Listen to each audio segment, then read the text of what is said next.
നമ്മളെ എവിടെ നടണമെന്ന് തീരുമാനിക്കുന്നത് നമ്മളല്ല, ദൈവം.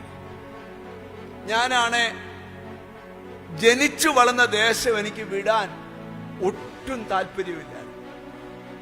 അത് കഴിഞ്ഞ് ഞാൻ എൻ്റെ ബുദ്ധിയിൽ ദൈവത്തിന്റെ ആലോചന പ്രകാരം ഞാൻ ജനിച്ചു വളർത്തുന്ന സ്ഥലത്തുനിന്ന് 5 കിലോമീറ്റർ അകലത്തിൽ ഒരു സ്ഥലം വാങ്ങി വീട് വെച്ചു. ആ വീട്ടിൽ ഞാൻ താമസിച്ചുകൊണ്ടിരിക്കുമ്പോൾ താമസം തുടങ്ങിയ ഒരു പ്രവാചകൻ ഞങ്ങളുടെ വീട്ടിൽ വന്നിട്ട് പറഞ്ഞു, 60 കിലോമീറ്റർ ദൂരെ നിന്നെ ഞാൻ പാർപ്പിക്കാൻ പോവാം.